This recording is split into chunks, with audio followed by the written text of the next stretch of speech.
Hey guys, how's it going? My name's Ollie, and this isn't a match preview for a change. This is an Amber talk. Usually I stand on the side of the pre-match stuff, and I keep to that area and let you lot do the talking because you do it so very well. But it, I've got too much to say about this game to not take the chance and make a video and upload it.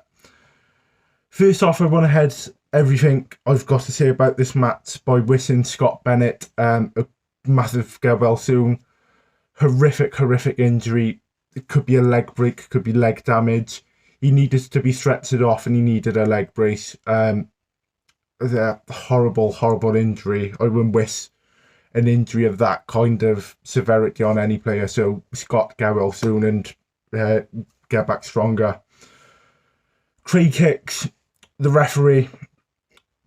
I don't like to slag the referees off. I know they have a mountain of a job to do trying to keep an eye on the game, and if they get one decision wrong they get fans on them, but hand on heart, Craig Hicks, you are not a referee. You should never be on a football pitch ever again. The amount of mistakes he made tonight, it didn't just minorly affect the game, it majorly affected the game. We played that first half against 12 men, the 11 men of Northampton and Craig Hicks. Genuinely, I hate to badmouth referees, but Craig Hicks, please just have a massive look at yourself and say, did I do my best tonight? Because I can hand on heart tell you did not do you did not do the job of a referee tonight. Honestly, please just take a look at yourself and publicly apologise.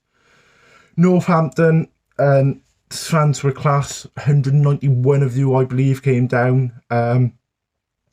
It's a massive trip, especially on a Tuesday night with work and everything. So well done for you lot for coming down with your team. I'm sorry. In amongst the diving, the fighting and the blatant cheating, the players went down for everything. If it was a touch from a player, if it was a challenge, if it was a gust of wind, they was going down and they were staying down like they'd been shot from a sniper on the fucking Bisley. It's not right. Every time Newport got a bit of momentum, a Northampton player decided, I'm going to go down here, and it just killed our momentum. Player after player going down, and Craig Hicks brought it every time. Look, Northampton are a decent team. They played well at periods when they were standing up. There's no need for them to be going down. They're a good side. I just don't get the blatant cheating from Northampton. It makes no sense to me. That's the kind of point I've got away from Newport. Now to focus on Newport. We can't defend, we can't score. The midfield is playing like a League 2 side, I'll give them that. But trying to put chances away and trying to clear chances, we look like we're in the National League South. It makes no sense. We can't defend and we can't put a ball away. On the defensive side, Farquharson, however you want to say it, he's a Marmite figure. You either love him or you hate him. There's no middle point on him. Personally, I love him. I will defend him to the hilt. Why? Because he puts on the county shirt. And I would do that for every other player who puts on the county shirt. He's not the greatest centre-back. We can all put our hands up, Farquharson included, and admit that. He's not a Paolo Maldini. He's not a Nesta. He's not a Virgil van Dijk. He's 24-25. He's in his first full season of league football. He's going to take some work, but for what we need right now, it ain't Farky. Farky, he has the ceiling to become a great defender. He could be a Demetrio or a Dolan. It just takes a few years. He shouldn't be starting for a while. Let him compose himself. Let him, reflect and work upon himself and really fight for a place. We've got competent centre-backs. We've got Dolan. We've got James Clark. We've got Cameron Norman who can tuck inside and have Aaron Lewis on the wing. What I could say about Farquharson is maybe he'd be a good defensive midfielder. Play a little bit up front, you know, the kind of Bennett role, maybe even an Ed Upson. You know, drop back a bit. He's got the physicality to put off a defender, put off a striker, or maybe a midfielder who's getting up the pitch.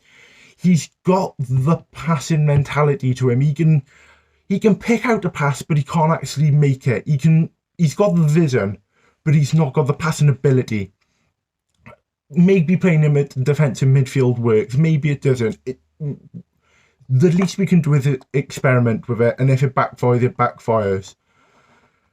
Joe Day, Farquharson, and Mickey Demetriou are playing these little passing triangles between them like they're in a training session or something. It's not getting up the pitch, and the problem is, it gets to one of the centre-backs, either Farquharson or Demetriou. They get pressed, they pass it back to Day, Day passes it out to one, and then it gets booted up, and we end up losing the ball. Give it back to Joe Day and kick it into touch. I don't care if it's going on the right wing or the left wing or down the centre. Let us fight for it in the middle of the pitch. Don't try and play out from the back, because the moment there's pressure from an opposition striker or an opposition forward, we start to panic. We pass it back to Joe Day. He doesn't know what to do because he doesn't boot it out. And it's just a triangle that's going, you know, Day, Farquharson, Demetriou, back to Farquharson, back to Day, back to Demetriou. It's like fucking circles. Something needs to change. We can't play out from the back. It's been proven. We can't do it. Let's change it. Let's try something different. Don't stick to plan A if plan A is shit. Make a plan B. Make a plan C. Make a fucking plan Z if we need it. Just don't stick to something that's not working for the life of us. D, just kick it into touch.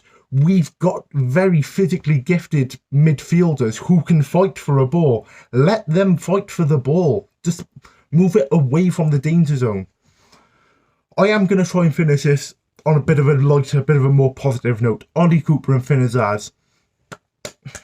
Round of applause for those two lads, honestly. The game was calling out for them.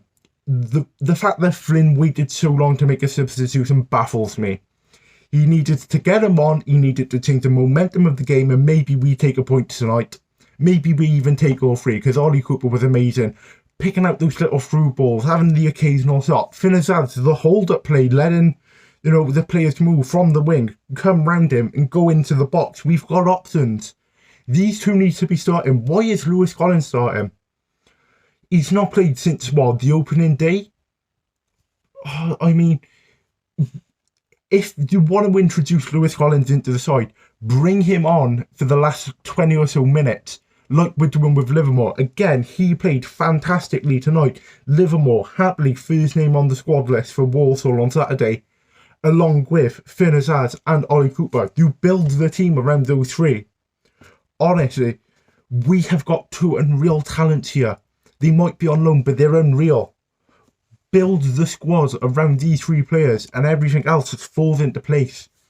We've got Walsall on Saturday. If we play like that, they're going to pick us apart. They're going to kick us to shit. We're going to be 4-5-0 down, and that's not me being reactionary. That's me being honest. If we play like we did tonight, Walsall, they've got competent strikers who know where the goal is. We're going to be down by a lot. Things need to change. Things need to change quickly. And it's not impossible. We can do it. We've done it before. The changes are there. We know what to do. It's whether we can do it. It's whether Flynn can do it. And that's what it comes down to. But that's really what I've got to say. I had to get that off my chest. If you've got any thoughts on the match, please leave them down below. Subscribe to the channel. Like the video. All that good stuff. As always, my name's been Ollie. And up the county, even if we are losing like that.